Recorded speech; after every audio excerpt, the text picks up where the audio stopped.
こんにちは、お手紙ヤギです。今日は中間報告してみようと思います。ということで、もはや夏糸でも手編みのウェアを着るのが厳しい気候になってきましたが、以前この動画で春夏糸どんどん消費していきますと宣言していました。それから4ヶ月余り経過した今の進み具合について今日はお話ししてみようかなと思います。糸の在庫整理のためにラベリーを活用するお話なんかもしていますので、少しでも興味が湧いたらぜひ最後まで見ていってください。それでは始めましょう。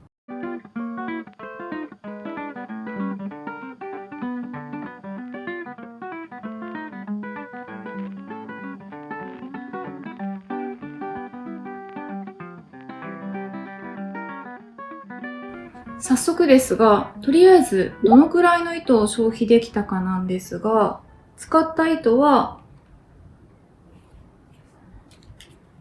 リッチモアソアエレーヌほぼ10玉使い切ったのと、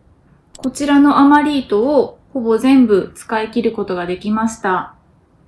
それでは消費できた糸たち何になったかご紹介させてください。まず、リッチモアソアエレーヌの方ですが、私の動画や SNS をご覧くださっている方はちょこちょこ登場してたので、もうご存知かもしれないですが、こちらのプチニットさんのキューミュラスティーになりました。ちょっと着ているところをお見せしたいと思います。こんな感じになりました。着心地はさらっとしてて軽いです。程よく落ち感があるのはシルクが配合されている糸だからかなと思います。サンプル画像では V ネックが深めで、私の体型で似合うかちょっと心配していたんですが、仕上がりはそこまで深くなくて、私にはちょうどいい感じになったかなと思います。やっぱり夏の真っ盛りに着るには暑いので、秋口になったら今年のうちに何回かは着れそうかなと思います。制作期間は5月中旬くらいから編み始めたので、約2ヶ月かかっています。使った糸量はほぼ10玉使い切りになりました。最後の10玉目がこれくらい余っただけになりました。このパターンは編み地がメリヤス編みオンリーで、ラグラン線がこんな風にスッキリしたデザインで、ネックと袖口と裾の仕上げもカジュアルすぎないアイコードの仕上げなので、何にでも合わせやすそうです。普段着でもいけそうだし、ちょっとお出かけする時にも大丈夫そうだなと思います。心配だったのが、指定糸がシルク 100% の糸だったと思うんですけど、生地感もちょっとテロッとした感じだし、体型目立ってしまうかなとは思ってたんですが、V ネックでスッキリして見えるのと、あと二の腕も、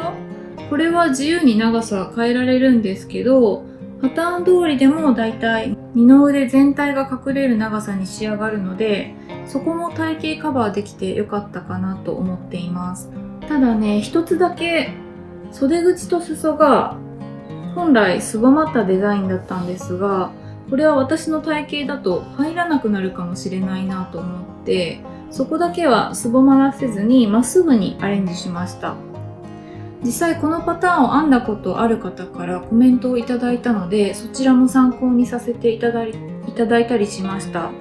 コメントくださった方ありがとうございました。それともう一つ、アームホールも体型に合わせて少し広くしたんですが、前に投稿した動画でお話ししているので、気になる方はぜひそちらも見てみてください。あとネックラインと袖口と裾ですが、トップダウンなので、袖口と裾はもちろん、ネックも後からアイコードを付け足す形なので、ここをゴム編みなんかにアレンジすることが簡単にできると思います。アレンジしやすさもいいなと思ったので、ちょっとご紹介してみました。糸についてですが、指定糸がシルク 100% ということで、半分くらいシルクが入ったこのソワエレーヌという糸を選びました。で、期待通りサンプルに近い落ち感が出てくれて、この糸にしてよかったなと思います。ただこの糸、想像していた通り、やっぱり糸端が飛び出やすかったので、そこは糸端の処理の時、目を割りながらとじ針で通したところを引き返す感じで往復に通してみました。これで編み地が伸びても糸端が滑り出てこなくなったので、こういう感じの糸を使う時の糸処理におすすめです。あと、水通しで少し伸びたかなっていうのと、編んでる時は目が揃いづらかったけど、水通ししたら綺麗に揃ってくれたというのが、この糸について気づいたことでした。はい。ではもう一つ仕上げたものをご紹介させてください。こちらのバッグと、マットと、コースターです。この余ってたコットンの糸をほぼ全部使い切ることができて、すっきりしました。残りはこれだけです。これだけになっても私まだ捨てれないんですよね。こういうの集めて編みぐるみの中に詰める詰め物になるかなっていう感じで取っといちゃってます。で、このバッグはどういう状態っていう感じなんですが、これまだ途中でグラニースクエアを30枚つないで袋ができたところです。色が何色かあったので、なんとなくグラデーションになるようにつなげてみました。そこそこ可愛くなったかなと自分では思っているんですが、ちょっと派手すぎる気もするので、暗い色に染めてみようかどうしようか迷っています。あと、グラニースクエアだと、こんな風に穴が開いてて、中身が小さいと落っこっちゃいそうなので、内布かバックインバッグみたいなものを作ろうか考えています。持ち手も、ここにつける予定の持ち手も糸で編んじゃうと伸びると思うので、革の持ち手をつけようと思っています。もう一つ完成したこのマットですが、こちらは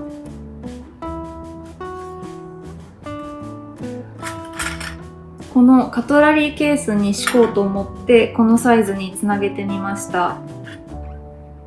こんな感じ。いい感じかなと思います。これも何を作るかゴールを決めずにグラニースクエアをどんどん編んでいったんですが、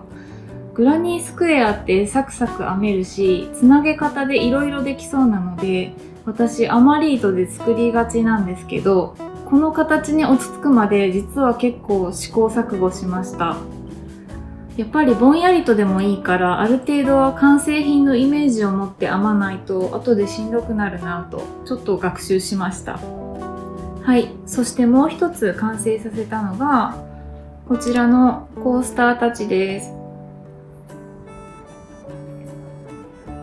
これはラベリーで探して見つけたフリーパターンを使って編みました。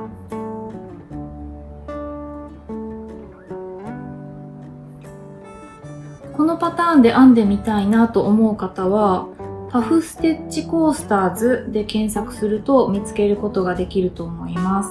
私、かぎ針編みの文章パターンは初めてだったんですけど、これはパフステッチという編み方を動画で解説してくれていて、それさえマスターできれば、あとは規則的に増やしていくだけのシンプルなパターンなのでおすすめです。このアマリートの段染めと相性が抜群で、我ながら可愛くなったなと気に入っています。ただ、グラニーバッグとマットを作った後、考えるのがめんどくさくなっちゃって、残り全部コースターにしちゃったので、こんなに大家族かっていうくらいコースターできちゃいました。それにしても、アマリート消費って意外と頭使いますよね。糸の量が限られてるし、色もあるもので組み合わせないといけないので、なかなかちょうどいい量で可愛くっていうのが難しいです。でもやっぱりアマリートってなんか気になっちゃう存在なので、これからも積極的に消費活動していきたいなと思います。何か有効活用、いいアイディアが思いついたらまたご紹介してみようと思います。この春夏糸の消費をしていってる時に、それ以上に冬物の毛糸があるそれもまた整理しないとっていうのを考え始めて、それに加えて前からもっとラベリーを活用したいなと思っていたところだったので、この機会にラベリーに在庫糸の登録をしてみました。それが全部登録できてこんな感じになりました。うちにある在庫糸、ざっと衣装ケース6つ分くらいかな、あって、結構適当に詰め込んでる状態だったので、何がどこにあるかきちんと把握できてなかったんですね。その在庫糸をラベリーに全部登録するのに5日間ぐらいかかりましたかね。まだ使ってない糸は楽に登録できるんですけど、やっぱり中途半端に余っている糸たちがラベルもなかったりするので、いろいろ調べつつ作業するので一番手間がかかったかなと思いました。でもやっぱり登録しておくといろいろ便利なことが分かって、3つほど便利機能を見つけたんですが、1つは編みたいものリストという項目があるんですが、このパターンにはこの糸を使おうかなっていう糸の候補を登録しておく欄があって、あらかじめ糸在庫の方に在庫を登録しておくと、パターンに合いそうな糸をピックアップしてくれるんです。編みたいパターンがあって在庫でそれに合う糸があるかどうかわかんなくて新たに糸を買っちゃうっていう在庫を増やす負のループをちょっと防止してくれそうでいいなと思いました。もう一つ、2つ目はプロジェクトなんですが、こっちも使った糸を登録する欄があって、プロジェクトに在庫から使った糸を登録すると糸在庫の方と連動していて、在庫の量を調整しやすくなっているんですよね。こんな風にプロジェクトに登録した後、糸在庫の方に行くと数量の調整というボタンが出現しているので、これを使ってこんな風に残りの糸量を更新できるようになっているんです。で、あともう一つ、3つ目が、在庫糸がすでにラベリーのデータベースに入っている糸だと、この糸を使って他の人が編んだプロジェクトを検索することができます。これは何を作るか決めてないけど、この糸かわいいやんって感じで買っちゃったパターンの時に何が作れるか参考にできていいなと思いました。こんな感じで今までプロジェクトを登録するのとお気に入りくらいしか活用できてなかったんですけど、糸在庫を登録してみていろいろ便利な機能があることに気づくことができました。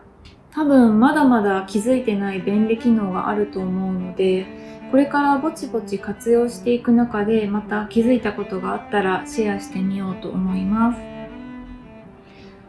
またこんな便利機能があるよっていうのをご存知でしたら、ぜひコメント欄で教えてくださったら嬉しいです。さて、この夏の間にあとどれくらい消費できるかなって感じなんですが、とりあえず今具体的に編もうと思っているパターンが2つ決まっているので、それをご紹介させてください。まず1つ目はプチニットさんのアンカーティーです。これはキューミラス T とアンカー T のゲージが同じだったので、このゲージをそのまま使ってサクッとキャストオンできそうなので、こちらもリッチモアソワエレーヌの色違いのブラックで編んでみようかなと思っています。アンカー T は指定糸がコットンなのでざっくりした風合いなんですけど、シルクの入った糸を使って編んでる人もいて、そちらのプロジェクトを見せてもらった感じ、編み地に落ち感が出てもそれはそれでいい感じに仕上がってたので、ソワエレーヌでこちらも編んでみたいと思います。そしてもう一つがこちらの糸のアマリ糸消費プロジェクトということで、この YouTube の解説動画を参考にしてかぎ針編みのバッグを作ってみようかなと思っています。この解説動画を知ったきっかけは、インスタグラムですごく素敵な写真をアップされている方がいて、その方に DM して教えていただきました。そのインスタグラムのポストがこちらです。すごく素敵ですよね。YouTube の動画の方は概要欄に貼り付けておくので、気になる方はチェックしてみてください。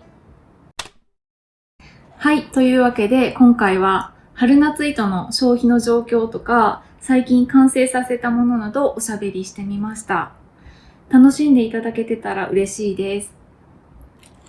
この動画良かったよと思われたら、ぜひグッドボタン、チャンネル登録の方よろしくお願いします。また YouTube の他にも Instagram やラベリーでも完成したものや日々の手仕事の様子などをアップしていますので、よかったらそちらも覗きに来てみてください。それでは次の動画でまたお会いしましょう。さようなら。